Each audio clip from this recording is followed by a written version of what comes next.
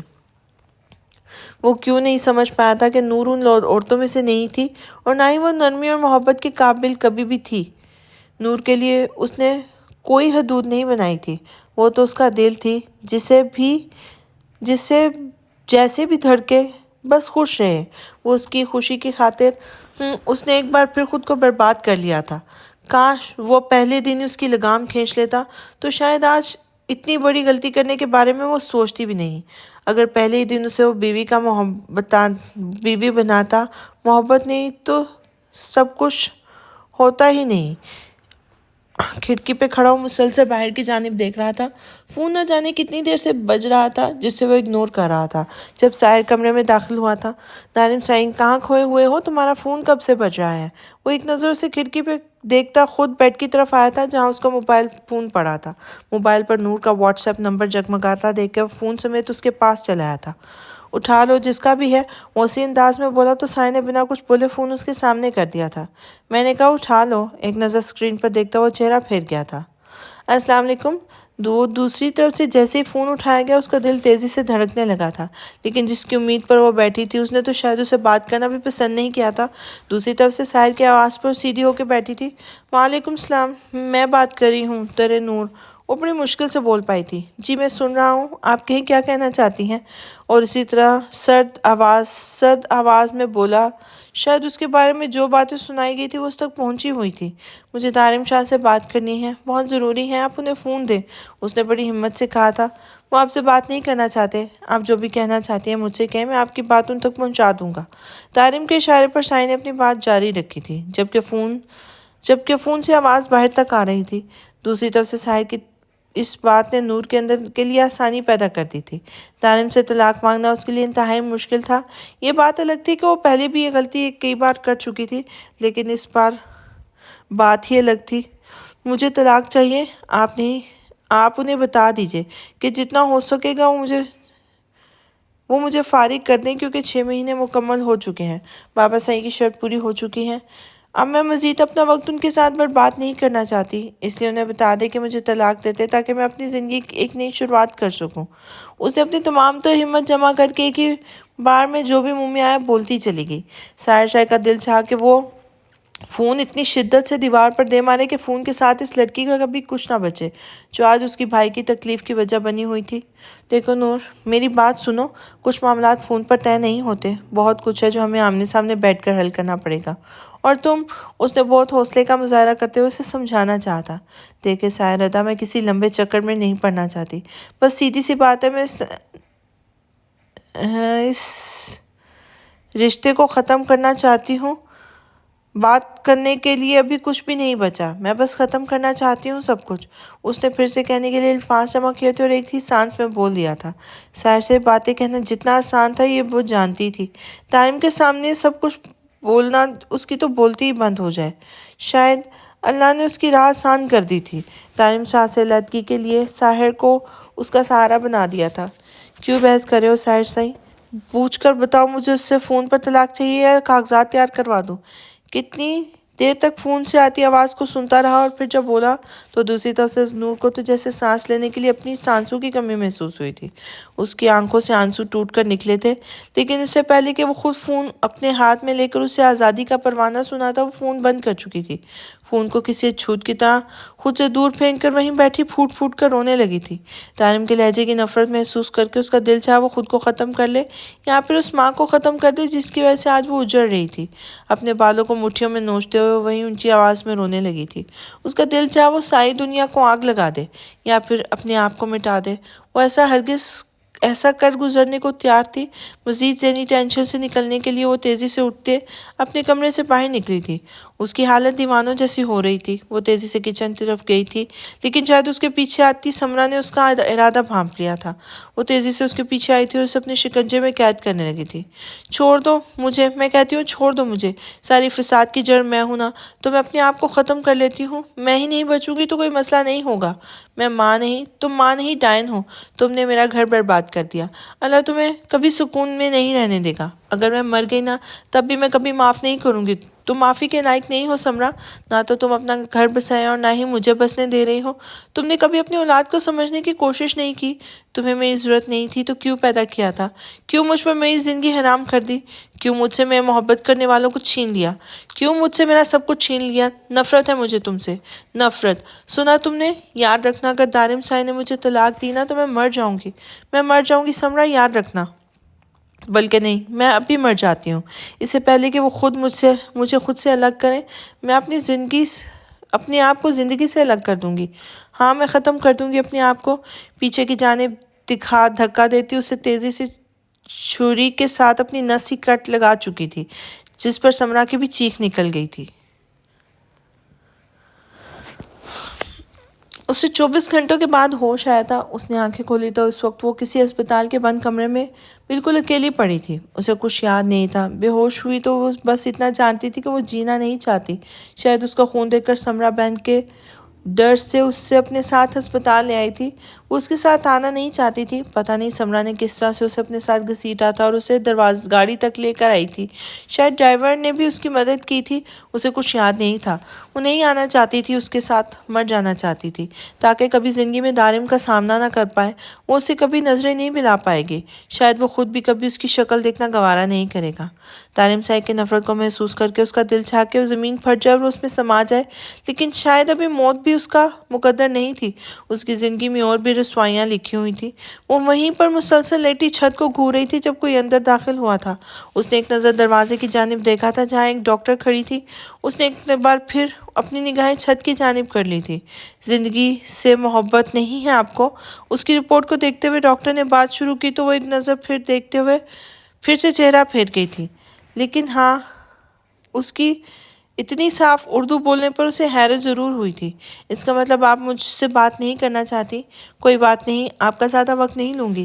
بس میں آپ کو یہ بتانا چاہتی ہوں کہ خود سے محبت نہ صحیح، لیکن اپنے بچے سے محبت کریں، وہ بھی صرف چند دن کا ہے۔ ڈاکٹر کی حیرت انگیز انکشاف پر وہ اسے دیکھتی رہ گئی تھی۔ آپ کی دیوانگی دیکھ کر مجھے لگتا ہے کہ شاید اس وقت اس بات سے واقف نہیں تھی۔ آپ 3 ہفتوں سے نیز عہدے پر فائز ہونے کی تیاریوں میں ہیں، لیکن شاید آپ کو بھی اس چیز کا احساس نہیں ہوا۔ ڈاکٹر کی مسکراتی آواز پر اس کا ہاتھ بے اختیار اپنے پیٹ پہ آ گیا تھا۔ خوبصورت ہے نا یہ احساس؟ اس کی بے اختیاری پر ڈاکٹر کی مسکراہٹ مزید گہری ہوئی تھی۔ تو بات اور کون جانتا ہے؟ کیا وہ عورت جو مجھے اپنے ساتھ لائی تھی، اسے پتا ہے؟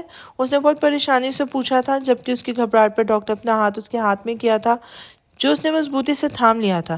نہیں، کسی اور کو کچھ نہیں پتا۔ میں نے ابھی کسی کو نہیں بتایا سردارنی صاحبہ۔ اس کی سردارنی صاحبہ کہنے پر وہ حیرانگی سے اسے دیکھنے لگی تھی۔ وہ کس حوالے سے اسے بلا رہی تھی اسے سمجھ نہیں آیا تھا۔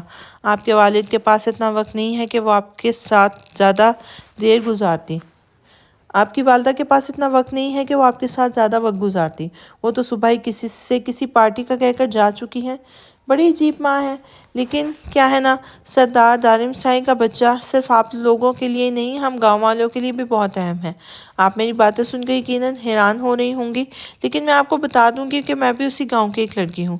آج میں اس مقام پر آپ کے شوہر کی وجہ سے ہی تو ہوں۔ عورتوں کے حقوق کے لیے انہوں نے بہت کام کیا ہے، یہاں تک کہ میرے والدین سے لڑ کے مجھے یہاں بھیجا۔ میری تعلیم مکمل کرنے کے بعد مجھے بھی اسی ہسپتال میں جاب مل گئی تھی۔ آج میں بہت خوش ہوں اور فخر سے کہہ سکتی ہوں کہ میں سردار دارم شاہ کے گاؤں کی باسی ہوں۔ آپ فکر نہ کریں، میں کسی کو کچھ نہیں بتاؤں گی، لیکن آپ اپنا وقت بالکل برباد نہ کریں۔ ابھی سردار سائی کو فون کریں، انہیں بتائیں کہ وہ باپ بننے والے ہیں۔ مجھے حیرانگی تو ہوئی تھی آپ کو یہاں دیکھ کر، کیونکہ میں آپ کی شادی پر نہیں گئی تھی، لیکن آپ کی شادی کی تصویریں میرے پاس محفوظ ہیں۔ اب آپ کو یہاں دیکھ کر میں بہت پریشان ہوئی، لیکن آپ کی ماں کی غیر ذمہ داری کو دیکھتے ہوئے میں نے یہ بھی بات انہیں نہیں بتائی تھی، اور سچ کہوں تو مجھے کچھ مشکوک سی بھی لگی تھی، کچھ عجیب۔ اور پھر آپ کی اجازت کے بغیر مجھے یہ بات گاؤں میں بتانا بھی مناسب نہیں لگا، کیونکہ شاید آپ سردار سائی کو خود یہ خبر دینا چاہتی ہوں گی۔ کیا آپ مجھے کچھ پیسے دے سکتی ہیں؟ اس سے پہلے کہ وہ کچھ بھی کہتی نور بولی، جبکہ اب حیران ہونے کی باری ڈاکٹر کی تھی۔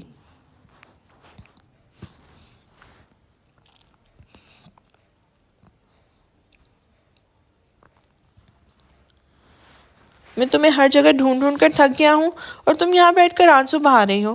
ساحر سائی اسے پورے گھر میں تلاش کرنے کے بعد کچن میں آیا تو اسے وہیں کچن کی ایک کرسی پر آنسو بہاتی نظر آئی تو اس کے پاس ہی بیٹھ گیا تھا۔ تو اور کیا کروں، مجھ سے میرے بھائی کی حالت دیکھی نہیں جاتی۔ آپ دیکھ رہے ہیں کتنے دنوں سے وہ کمرے میں بند ہے، کمرے سے نکلتے ہی نہیں، کسی سے بات ہی نہیں کرتے، اور وہ نور، اللہ اسے کبھی خوش نہ رہنے دے۔ ساوش، یہ کیا طریقہ ہے کسی کو بددعا دینے کا؟ جانتی ہو نا، دشمن کو بھی بددعا نہیں دینی چاہیے۔ نور تو پھر تمہاری سگی چچا زاد ہے، ہو سکتا ہے اس نے کبھی اسے سمجھا ہی نہ ہو، اسے جاننے کی کوشش ہی نہ کی ہو۔ وہ کبھی بھی ہمارے ماحول کا حصہ تھی ہی نہیں، وہ ہمیشہ سے ہی واپس جانا چاہتی تھی۔ یہ شادی بھی ایک سمجھوتے کے تحت ہوئی تھی، ایک رسک پہ یہ شادی کروائی گئی تھی۔ چاچو سائی کو لگتا تھا کہ ان کی بیٹی سدھر جائے گی، جب وہ دارم سائی کے ساتھ ایک نئی زندگی کی شروعات کرے گی تو سب ٹھیک ہو جائے گا، لیکن ایسا نہیں ہو سکا۔ یہ سمجھوتا کبھی رشتہ بنا ہی نہیں، وہ صرف چاچو سائی کی ایک غلط فہمی تھی۔ وہ اس کے پاس بیٹھا اسے سمجھا رہا تھا جبکہ وہ مسلسل آنسو بہانے میں مصروف تھی۔ سارش سائی نے ہم نے نور کو بہت پیار دیا تھا، اسے سمجھنے کی کوشش کی تھی، اسے ہمیشہ اپنا جانا تھا، اس نے کبھی بھی ہمیں اپنا نہیں سمجھا، اور میرے بھائی کو وہ دکھ دے کے چلی گئی۔ اس کے دل میں اس وقت بھی کبھی بھی دارم ندا کے لیے محبت نہیں جاگی۔ وہ کیسے اتنی بے حس ہو سکتی ہے؟ وہ آخر ہمارا خون تو ہمارا ہی ہے نا، پھر ہمارے ساتھ وہ ایسا کیسے کر سکتی ہے؟ وہ اس کے کندھے پہ سرکتی روئے جا رہی تھی جبکہ سارے چاہ کر بھی اس کا غم کم نہیں کر پا رہا تھا۔ بھائیوں کا درد بھی بھلا کوئی بہن بھلا سکتی ہے؟ وہ بہن تھی، وہ جانتا تھا کہ وہ اس کے جتنے آنسو صاف کرے گا وہ اتنے ہی بہائے گی۔ کبھی بھائیوں کے غم میں بھی کیا بہنوں کی آنکھیں خشک ہوئی ہیں؟ انشاءاللہ سب ٹھیک ہو جائے گا، حوصلہ رکھو، انشاءاللہ سب بہتر ہوگا۔ یقیناً اس میں بھی دارم شاہ کی کوئی بہتری ہی ہوگی۔ مجھے تو یہ پتا ہے کہ دارم سائی کا اگلا فیصلہ کیا ہے، لیکن اتنا پتا ہے کہ وہ نور کو اپنے ساتھ نہیں رکھنا چاہتا۔ میرا مطلب ہے وہ اس کے ساتھ جڑے اس تعلق کو ختم کر دینا چاہتا ہے۔ شاید جلد میں دونوں میں طلاق ہو جائے۔ اگر طلاق ہو گئی تو کچھ دیر کے بعد دارم سائی دوسری شادی کر لے گا، کیونکہ ایک انسان کے نام پر صحیح زندگی تو پھر برباد نہیں کی جا سکتی نا، اور نہ ہی ویسے بھی میرا خیال نہیں ہے کہ وہ لڑکی اس قابل تھی کہ اسے اچھی یادوں میں رکھا جا سکے۔ مجھے تو یقین نہیں آتا کہ اتنا سب کچھ ہو جانے کے بعد بھی اس میں اتنی ہمت تھی کہ وہ خود فون کر کے دارم سائی سے طلاق مانگ رہی تھی۔ وہ اپنی حیرت چھپا نہیں پایا تھا۔ کیا نور کا فون آیا تھا؟ آپ نے مجھے کیوں نہیں بتایا؟ آپ اس سے میری بات کراتے، میں اسے بتاتی کہ اس کا باپ اور شوہر یہاں کس حال میں ہے۔ چلے میرے بھائی کے لیے نہ صحیح، لیکن اپنے باپ کے لیے تو دل میں تھوڑی سی جگہ ہوتی ہوگی نا۔ اپنے ہی خون کو بھلا چکی ہے کیا وہ؟ ساوش کا غصے سے برا حال ہو گیا تھا۔ یہ سارے معاملے دارم سائی خود طے کرے گا، ہمیں بیچ میں پڑنے کی ضرورت نہیں ہے، ان کا پرسنل میٹر ہے۔ اور جہاں تک بات چاچو سائی کی ہے تو آج چاچو سائی جس حال میں ہے اس کے پیچھے نور ہی تو ہے۔ سمرا کے دوسرے شوہر کا فون آیا تھا ان کو یاد دلانے کے لیے کہ 6 مہینے گزر چکے ہیں اور نور اب اپنی زندگی شروع کرنا چاہتی ہے اپنے کسی بوائے فرینڈ کے ساتھ۔ یقین نہیں آتا اس لڑکی کا کسی اور کے ساتھ ایسا تعلق ہو سکتا ہے، لیکن سنان سائی نے اپنے کانوں سے سنا ہے۔ خیر تم اٹھو، یہاں سے کیا حالت بنا رکھی ہے تم نے؟ اٹھو، جا کے منہ ہاتھ دھو اور آنکھوں کا حلیہ دیکھو، حشر بگاڑ رکھا ہے۔ وہ اس کی آنکھیں اپنے ہاتھوں سے صاف کرتے ہوئے اسے زبردستی اٹھانے لگا تھا۔ اس کا ہاتھ تھام کر اٹھانے پر وہ بھی خاموشی سے اس کے ساتھ اٹھتی اپنے کمرے کی طرف آ گئی تھی۔ لیکن سردارنی سائمہ اپنا بہت خیال رکھیے گا، میں ہسپتال کے اصول توڑ رہی ہوں، لیکن سردار سائی کے لیے کچھ بھی، ہمیں یہاں ہسپتال میں فون الاؤڈ نہیں کیے گئے، ورنہ میں کچھ نہ کچھ کر کے آپ کو دارم سائی سے بات کروا دیتی، لیکن ایسا ممکن نہیں ہے، یہاں پر ویسے بھی فون استعمال نہیں کرنے دیا جاتا، اس لیے میں نے کافی دنوں سے فون لانے کی غلطی بھی نہیں کر رہی۔ آپ کو نہیں پتا اگر یہاں کسی کے بیگ میں موبائل فون برآمد ہو جائے تو الگ سے فائن بھرنا پڑتا ہے، اور اگر میں آپ کو یہاں پہ کسی سے فون لے کر بھی دے دوں تب بھی میرے لیے مسئلہ ہو جائے گا۔ میں اپنی نوکری کھونا نہیں چاہتی، آپ یہاں زیادہ دیر نہیں رک سکتی، ورنہ ڈیوٹی ٹائم کے بعد میں آپ کو اپنے ساتھ لے کے بھی جا سکتی تھی۔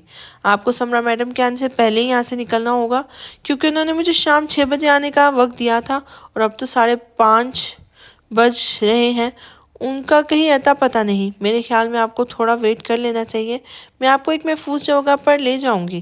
نہیں، میں انتظار نہیں کر سکتی، اگر وہ عورت آ گئی تو آپ نہیں جانتی کیا ہوگا۔ مجھے بس یہاں سے نکلنا ہے، اس عورت کی پہنچ سے دور ہو جانا ہے۔ وہ اس کی بات کاٹتے ہوئے بولی تو ڈاکٹر نے ہاں میں سر ہلایا تھا، جیسے وہ اس کی پریشانی کو سمجھ رہی ہو۔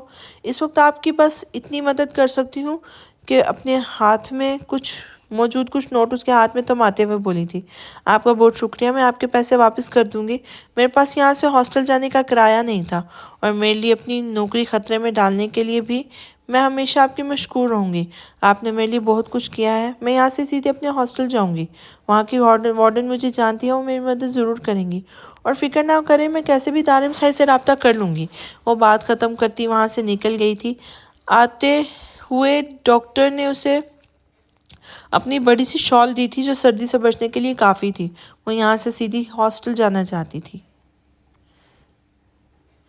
السلام علیکم چاچو سائی، کیسے ہیں آپ؟ ساحر سائی کہہ رہا تھا کہ آپ میڈیسن نہیں لے رہے۔ کیوں نہیں لے رہے آپ میڈیسن؟ وہ آج بہت دنوں بعد ان کے کمرے میں آیا تھا جہاں زرین چچی پہلے سے ہی موجود تھی۔ وہ مسکرا کر ان کے پاس آ کے بیٹھا تھا۔ آپ کی طبیعت ٹھیک نہیں ہے، اور جب تک آپ یہ میڈیسن نہیں لیں گے آپ کی طبیعت میں سدھار کیسے آئے گا؟ اور پھر آپ کو روز ڈاکٹر کے چکر لگانا بھی پسند نہیں ہے۔ اگر کوئی ڈاکٹر یہاں آپ کو چیک کرتا ہے تب بھی آپ کو غصہ ہوتا ہے، اور اپنا خیال آپ نے بالکل رکھنا ہی نہیں ہے۔ اب ایسے کیسے چلے گا؟ وہ ان کے پاس بیٹھے ہوئے ان کی میڈیسن نکال کے دینے لگا تھا، جبکہ وہ آنکھوں میں آنسو لیے اسے دیکھے جا رہے تھے۔ دارم سائیں معاف، بڑی مشکل سے کچھ بولنے کی کوشش کر رہے تھے جب دارم سائیں نے اس کے دونوں ہاتھ تھام لیے تھے۔ چاچو سائیں، مجھے آپ سے کوئی شکایت نہیں ہے۔ آپ مجھ سے معافی کیوں مانگ رہے ہیں؟ آپ نے کچھ غلط نہیں کیا۔ آپ نے وہی کیا جو ایک باپ کا فرض ہوتا ہے، جو ایک باپ ہونے کے ناطے آپ کر سکتے تھے۔ وہ آپ کی بیٹی نہیں بن سکی، وہ بیٹی ہونے کا فرض ادا نہیں کر سکی، اس میں آپ کا کیا قصور؟ آپ بالکل بے گناہ ہیں، آپ کو کسی بھی بات کی ٹینشن نہیں لینی۔ آپ کی بیٹی نے جو بھی کیا ہے شاید اس کی ماں کی سکھائی ہوئی سیکھ تھی۔ اس عورت نے زندگی سے خود جو سبق سیکھا وہی اپنی بیٹی کو سکھایا۔ میں نے زندگی کے 15 سال اس کے انتظار میں برباد کر دیے، لیکن اب ایسا نہیں ہوگا۔ فکر نہ کریں، آپ کی بیٹی کی طرف سے طلاق کا مطالبہ آ چکا ہے، اور اب میں اسے آزاد کرنے کا فیصلہ کر چکا ہوں۔ اگر وہ میرے ساتھ رہنے کا فیصلہ کر بھی لینا تب بھی میں اس جیسی عورت کو اپنی زندگی میں نہیں رکھوں گا۔ ہاں، ایسی بد کردار نہیں ہے چاچی سائیں، اس کے کردار کا گواہ میں خود ہوں۔ خبردار، جو کسی نے در کو بد کردار کہا تو وہ مجھ سے محبت نہیں کرتی تھی، میرے ساتھ نہیں رہنا چاہتی تھی، بس بات ختم۔ لیکن وہ بد کردار نہیں تھی، یہ بات یاد رکھیں۔ وہ جیسی بھی تھی، جو بھی تھی، اس کا کردار صاف تھا۔ پاس کھڑی زریں بیگم جو کب سے سرمد کو دارم سے بات کرنے کی کوشش میں ہلکان دیکھ کر رہی تھی، جب بولی، دارم سے برداشت نہیں ہوا تھا۔ ہاں، وہ بد کردار نہیں تھی، بس ایک بوائے فرینڈ ہی تو تھا اس کا، کسی کے ساتھ عاشقی معشوقی ہی تو چل رہی تھی اس کی، اس میں کیا برائی ہے؟ لندن کی لڑکیوں کا تو یہ پسندیدہ شوق ہوتا ہے، ایک عدد منگیتر، ایک شوہر، ایک بوائے فرینڈ رکھنا، وہاں تو عام سی بات ہوتی ہوگی۔ چچی سائیں، مت بولے ایسے الفاظ جو میری برداشت سے باہر ہو جائیں۔ بہتر ہے کہ چلی جائیں یہاں سے۔ میں رشتوں کے تقدس میں احترام کی کمی نہیں چاہتا۔ اگر میں نے کہہ دیا کہ میری بیوی بد کردار نہیں تھی تو وہ نہیں تھی، یاد رکھیں، کیونکہ سمرا کی تربیت بد کردار ہو سکتی ہے، سمر شاہ کا خون نہیں۔ اس کا لہجہ اتنا تیز اور سرد تھا کہ چچی ایک سیکنڈ بھی وہاں مزید نہیں رکی تھی، بلکہ اس کے خون چھلکتی نگاہوں سے وہ خوفزدہ ہوتی ہوئی تیزی سے کمرے سے باہر نکل گئی تھی، جبکہ وہ چاچو سائیں کی جانب متوجہ ہوا، جو آنکھوں میں آنسو لیے بڑی مشکل سے بیٹھے ہوئے تھے۔ سر بیڈ کے گراؤنڈ سے لگا ہوا تھا، جبکہ دوسری طرف سے لٹکا ہوا تھا۔ چند ہی دن میں ان کی حالت خراب ہو گئی تھی۔ کاش ان کی حالت ان کی بیٹی کو دکھا پاتا۔ وہ کالی چادر میں چھپی بڑی مشکل سے ہاسٹل تک پہنچی تھی۔ اپنی پریگنینسی رپورٹ اس نے اپنے ہاتھ میں تھام رکھی تھی۔ ہاسٹل میں وارڈن نے اسے پہلی نظر پہ پہچان لیا تھا۔ 6 مہینے بعد اسے اپنی آنکھوں سے دیکھتے ہوئے وارڈن نے اسے اپنے سینے سے لگایا تھا۔ نور، یہ کیا حالت ہے تمہاری؟ تم نے اپنے آپ کو چھپا کر رکھا ہے، تمہارے ہاتھ پہ پٹی کیوں بندھی ہوئی ہے میری جان؟ کچھ تو بتاؤ، یہ سب کیا ہو رہا ہے؟ وہ اسے اپنے ساتھ لیے کمرے میں لے آئی تھی۔ در نے مزید ان سے کچھ بھی نہیں چھپایا، اور وہ انہیں اپنے بارے میں سب کچھ بتانے لگی تھی۔ سب کچھ جاننے کے بعد وارڈن خود بھی بے حد پریشان تھی۔ نور، تم پریشان مت ہو، تمہارے مسئلے کا بس ایک ہی حل ہے کہ جلد سے جلد تمہارے شوہر سے رابطہ کیا جائے۔ مجھے نمبر دو تمہارے شوہر کا، میں فون کرتی ہوں۔ وہ اسے سمجھانے لگی تھی تو نور نے فوراً ہی دارم صاحب کا نمبر انہیں دے دیا تھا۔ اسے نہیں پتا تھا کہ دارم فون اٹھائے گا بھی یا نہیں، بس اتنا جانتی تھی کہ دارم کو جب یہ خبر سنائے گی تو وہ بہت خوش ہوگا۔ کتنی بار اس نے خود ذکر کیا تھا اس بات کا کہ پتہ نہیں اس کے نصیب میں بابا صاحب بننا کب لکھا ہوگا۔ اب وہ اتنی بڑی خوشی کو کیسے خود تک میں دور رکھے ہوئے تھی۔ دوسری طرف بیل جانے لگی تھی تو نور کا دل تیزی سے دھڑکنے لگا تھا۔ اب بھی دارم سائی کی آواز آنی تھی۔ ایک بار فون لگا کسی نے اٹھایا ہے، دوسری بار لگا تب بھی کسی نے نہیں اٹھایا، تیسری بار اسے نیند میں ڈوبی آواز سنائی دی تھی، اور تو جیسے اس کے تمام اعصاب الرٹ ہو گئے تھے۔ وارڈن نے فون نور کے حوالے کر دیا تھا۔ دارم سائی، میں ماں بننے والی ہوں، پلیز اپنے بچے کو بچا لیں اس سے پہلے کہ کچھ غلط ہو جائے۔ سائیں آپ سن رہے ہیں نا، میں آپ سے کہہ رہی ہوں پلیز آ جائیں، پلیز آ جائیں اس سے پہلے کہ کچھ غلط ہو جائے۔ دوسری طرف سے دارم کی صرف سانسوں کی آواز سنائی دے رہی تھی، لیکن وہ بولتی چلی گئی۔ اسے کیسے بھی اپنی بات اس تک پہنچانی تھی، جبکہ دوسری طرف سے کچھ بھی بول نہیں پا رہا تھا، بس خاموشی سے سن رہا تھا۔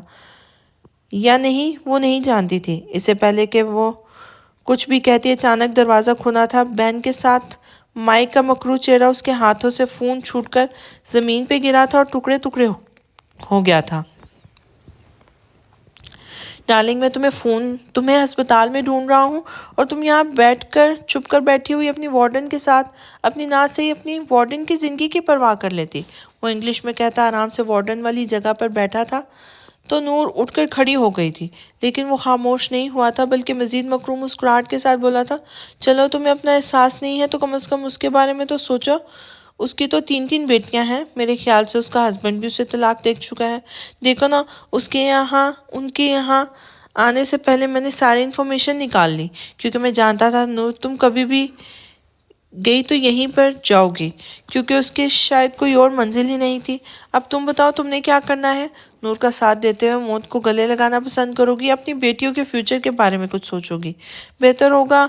بین کی بندوق اس کے ماتھے پر رکھتے ہوئے اسے دھمکا رہا تھا، جبکہ نور بالکل خاموش کھڑی انہیں دیکھ رہی تھی۔ تمہیں جو بھی کرنا ہے مجھ سے کہو، انہیں چھوڑو، ان کا کوئی قصور نہیں ہے۔ میں آئی تھی یہاں، ساری غلطی میری ہے۔ تم نے جو کہنا ہے مجھ سے کہو، وہ بے قصور ہے، وہ تو جانتی بھی نہیں ہے میں یہاں آنے والی ہوں۔ اپنی وجہ سے اس عورت کو پھنستے دیکھ کر نور خود ہی بول اٹھی تھی، اس نے غلطی کی تھی، اسے یہاں نہیں آنا چاہیے تھا۔ اس کی ماں جانتی تھی کہ نور کا کوئی اور ٹھکانہ نہیں ہے، اگر وہ کبھی بھی کہیں پر گئی تو اپنے ہاسٹل ہی جائے گی، اور وہ کسی جگہ کو جانتی نہیں تھی، اور نہ ہی اس کی کوئی دوست تھی۔ بچپن سے وہ اسی ہاسٹل میں رہتی آئی ہے، آگے بھی اس نے اسی ہاسٹل میں زندگی گزارنی تھی۔ یہ تو اس کا نصیب تھا جس نے اسے پاکستان پہنچا دیا، اتنی محبت کرنے والا شوہر، چاہنے والا خاندان دے دیا تھا۔ میں بھی تو یہی کہہ رہا ہوں نور ڈارلنگ، اس بیچاری کا کوئی قصور نہیں ہے، تو کیوں اس کی جان مشکل میں ڈالی ہے؟ لیکن تم نہیں جانتی تمہاری مدد کرنے والوں کا کیا حال ہوگا۔ دیکھو، میں برا انسان نہیں ہوں، میں بھی ایک اچھا انسان ہوں، اور ایک اچھی لائف پارٹنر چاہتا ہوں، بالکل تمہاری طرح۔ اس میں غلطی کیا ہے؟ اگر تمہیں دیکھتے ہی مجھے تم سے محبت ہو گئی تو کیا غلط ہے؟ شادی کرنا چاہتا ہوں، کیوں بھاگ رہی ہو مجھ سے؟ میں تمہارے لیے کچھ بھی کرنے کو تیار ہوں، یہاں تک کہ تمہارا مذہب قبول کر لوں گا، تم سے شادی نہیں نکاح کروں گا، تمہارے پورے اسلامک کلچر کے حساب سے ایکسیپٹ کروں گا، لیکن نہیں، تمہیں میرا نہیں اس جاہل دارم سائی کا ساتھ چاہیے، اور میں ایسا ہونے نہیں دوں گا، کیونکہ تم میری ہو۔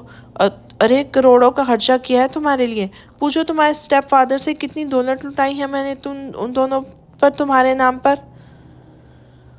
اور تم مجھ سے بھاگ رہی ہو۔ دیکھو نور، میں تمہیں بہت خوش رکھوں گا، اب تمہارے ہاتھ میں کیا ہے؟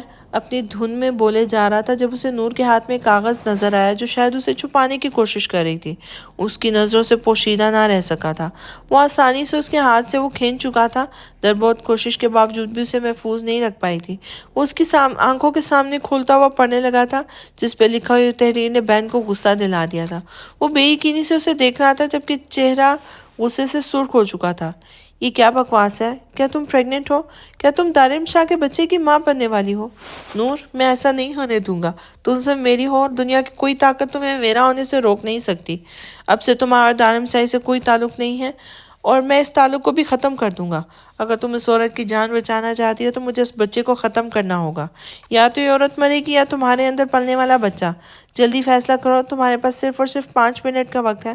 میں مائک نہیں ہوں جو اپنے بیوی کے پہلے شوہر کے بچے پالتا رہوں گا، مجھے صرف اور صرف تمہاری خوبصورتی سے غرض ہے۔ جلدی فیصلہ کرو، یہ بچہ یا پھر یہ عورت۔ وہ ضد پہ اڑا ہوا تھا، ہر بات اپنی ہر ایک بات بار بار دہرا رہا تھا کہ در مسلسل یہ سوچ رہی تھی کہ وہ اپنی کوکھ میں پلنے والے اس معصوم بچے کو بچانے کی کوشش کرے جو اس کے اور دارم کی خوشیوں کی وجہ تھی، یا پھر اس بچے کو، عورت کو بچائے جس کی 3 جوان بیٹیاں جوانی کی دہلیز پر کھڑی تھیں۔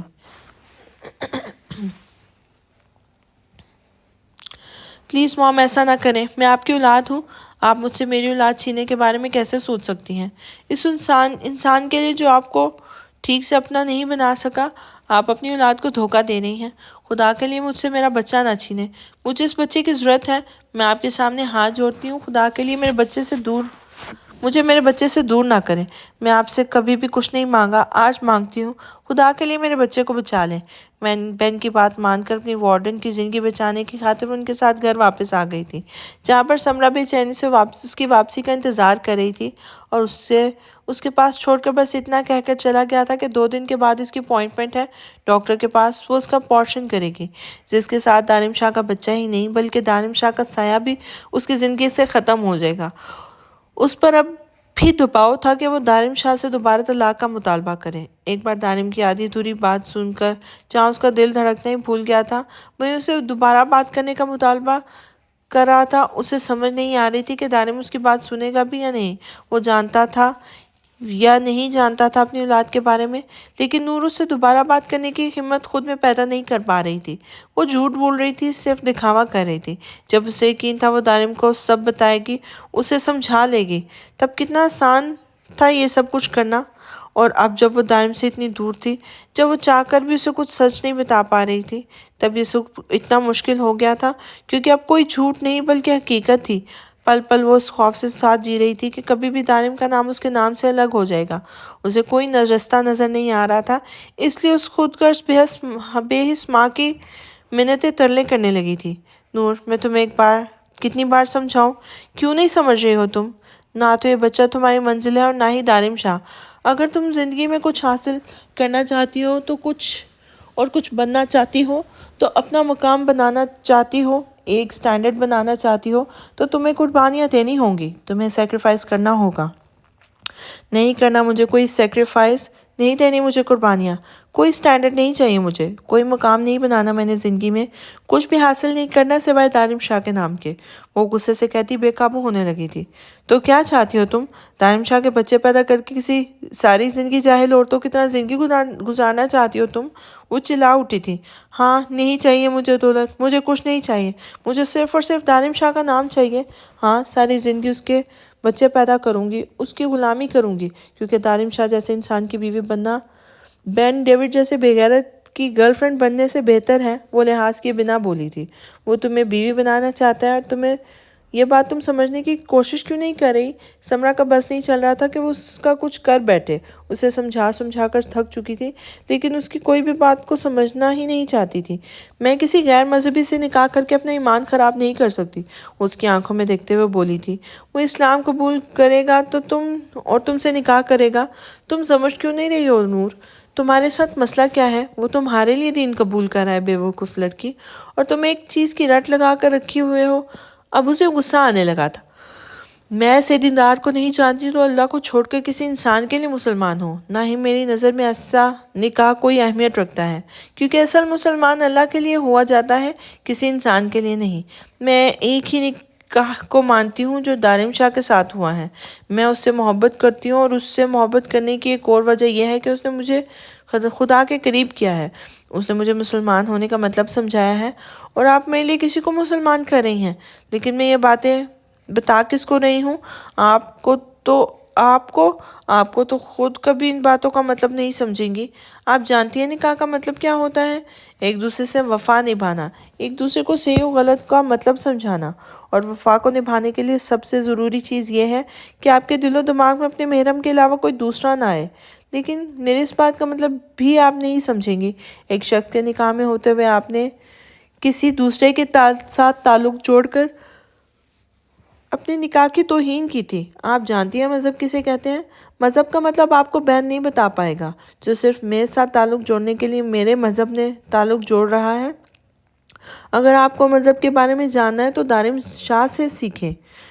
بہن مجھ سے نکاح تو کرنا چاہتا ہے، لیکن پہلے اس کا نکاح کا مطلب سمجھے۔ دارم شاہ سے پوچھے نکاح کیا ہے؟ جس نے جوانی کی دہلیز پہ قدم رکھتے ہوئے اپنی منکوہا کے ساتھ دغا بازی نہیں کی، بنا مجھ سے ملے، بنا مجھے دیکھے، ہمیشہ مجھ سے جڑے تعلق کو نبھایا ہے۔ میں اس کے نکاح میں جڑی ہوئی عورت ہوں۔ دنیا کی کوئی طاقت مجھے بھٹکا نہیں سکتی، کیونکہ نکاح میں جڑے ہوئے لوگ کبھی نہیں بھٹکتے۔ مرد بھٹک بھی جائے، عورت مضبوط رہتی ہے۔ ارے مرد تو مرد ہوتا ہے، لیکن ایک پاک دامن ایک اچھی عورت کبھی غلط نہیں اپناتی۔ ویسے آپ بھی عورت تھی، کہتے ہیں وفادار عورت کبھی بھٹکتی نہیں، لیکن مرد بھٹک جاتا ہے، وہ اپنی لمٹ کراس کر دیتا ہے۔ خیر، یہاں آپ کی بات نہیں ہو رہی، دارم شاہ کی بات ہو رہی ہے، اور دارم شاہ ان مردوں میں سے نہیں ہے جو بھٹک جائے۔ اور آپ چاہتی ہیں کہ میں اس انسان کو دھوکہ دوں تو معاف کیجیے گا سمرا میڈم، میں آپ کی تربیت نہیں، اپنے بابا کا خون پیارا ہے۔ میرے بابا سائی کے خون میں دھوکہ نہیں ہے، میں کبھی اپنے شوہر کو دھوکہ نہیں دوں گی۔ یاد رکھیے گا، مرتے دم تک میرے دل میں دارم شاہ ہی رہے گا۔ بے شک آپ کی سازشیں کامیاب ہو جائیں، لیکن دارم شاہ کی جگہ کوئی نہیں لے سکتا۔ وہ میری محبت نہیں، میرا عشق ہے، اور عشق حد سے بڑھ کر ہوتا ہے، اس کی کوئی حد نہیں ہوتی، اور میری یہ حد کوئی بین ڈیوڈ نہیں توڑ سکتا۔ دارم شاہ کے علاوہ اس دل میں کوئی نہیں آ سکتا۔ بتا دیجیے گا اس آدمی کو، اگر اس نے دارم شاہ سے الگ بھی کر دیا تب بھی وہ مجھے حاصل نہیں کر پائے گا، کیونکہ جس دن دارم شاہ کا نام میرے نام سے الگ ہوگا، اس دن در نور مر جائے گی اور اپنا آپ ختم کر دے گی، لیکن دارم شاہ کا نام خود سے الگ ہونے نہیں دے گی۔ اس کی آنکھوں میں آنکھیں ڈالے وہ چیلنج کرتی، وہیں سے سیدھی ڈریسنگ روم میں بند ہو گئی تھی، اور پھر سمرا طرح کے ہزار بہانے کے بعد بھی وہ باہر نہ نکلی تھی۔ بولو، کون ہو تم؟ کہاں سے آئی ہو؟ اس حویلی میں آنے کے پیچھے تمہارا کیا مقصد ہے؟ ایک بند کمرے میں بالکل سنسان جگہ پر رکھی ایک لوتی کرسی پہ بیٹھی ہوئی تھی، اور اس کے ہاتھ کرسی کے پشت پر بندھے ہوئے تھے، جبکہ سامنے کھڑا شخص مسلسل اسے سوال کر رہا تھا۔ سائیں، میرا کوئی قصور نہیں ہے، میں آپ کے گھر کی ملازمہ ہوں، بس مجھے تھوڑے پیسوں کی ضرورت تھی، اس لیے چوری کرنے کی نیت سے سائر سائیں کے کمرے میں گئی تھی۔ چٹاخ! وہ ابھی بات ہی کر رہی تھی کہ ساتھ کھڑی لڑکی نے ایک زوردار تھپڑ پوری شدت سے اس کے منہ پہ دے مارا تھا۔ اس کے ہونٹوں سے خون بہنے لگا تھا، جبکہ سامنے کھڑا شخص صرف اسی کو دیکھے جا رہا تھا۔ میرے سوال کا جواب نہیں ہے تو میں اپنا سوال ایک بار پھر سے دہراتا ہوں، تم سائر شاہ کے کمرے میں کیوں گئی تھی؟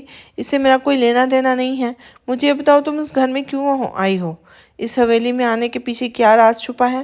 کون سا مقصد لے کے تم یہاں آئی ہو؟ تمہیں یہاں کس نے بھیجا ہے؟ اس نے پھر سے اپنا سوال دہرایا تھا۔ سائیں جی، مجھے معاف کر دو، مجھ سے غلطی ہو گئی، خدا کے لیے معاف کر دو، میں صرف چوری کی نیت سے گئی تھی اور یہاں کام کرنے کے لیے آئی ہوں، میں بہت غریب انسان ہوں، پشاور میں میرا گھر ہے، میری 6 بہنیں ہیں، یتیم ہوں، بھائی نہیں ہے سر پر، بے آسرا ہوں، بے سہارا ہوں، نوکری کے لیے تلاش میں آئی تھی اور یہاں حویلی کے کام کی تلاش میں پہنچی تھی، مجھے یہاں نوکری مل گئی، غلطی ہو گئی مجھ سے، میں یہاں سے چلی جاؤں گی، بس مجھے ایک بار جانے دے۔ وہ بری طرح سے روتے ہوئے بول رہی تھی، جبکہ سامنے کھڑی لڑکی اس کے آنسوؤں پر بالکل اعتبار نہیں تھا۔ سر، یہ جھوٹ بول رہی ہے، کیونکہ اس لڑکے کا کسی سے رابطہ تھا۔ سب سے حیرت انگیز بات یہ ہے کہ جس بندے کے ساتھ اس کا رابطہ تھا، وہ بندہ اپنی سم نہیں استعمال کر رہا، بلکہ وہ ایک عام سے ملک کے رہائشی کا نمبر استعمال کر رہا ہے جس کا نام عظمت ہے۔ میں خود عظمت سے ملی ہوں۔ عظمت کا کہنا ہے کہ 2 مہینے پہلے اس کے ساتھ ایک ڈکیتی ہوئی تھی، جس میں اس کا موبائل فون اور پیسے وغیرہ چھین لیے گئے تھے۔ اس کے ساتھ ہی اس کا شناختی کارڈ بھی چوری ہو گیا تھا۔ یہ آدمی عظمت کا شناختی کارڈ اس لیے چرا کر لے کر گیا تھا تاکہ وہ اس سم بند نہ کروا سکے۔ جب تک عظمت نے نیا شناختی کارڈ بنوایا تب تک وہ آدمی یہ نمبر استعمال کرتا رہا، اور پھر شاید اب وہ کسی اور کے نمبر سے اس کے ساتھ رابطے میں ہے۔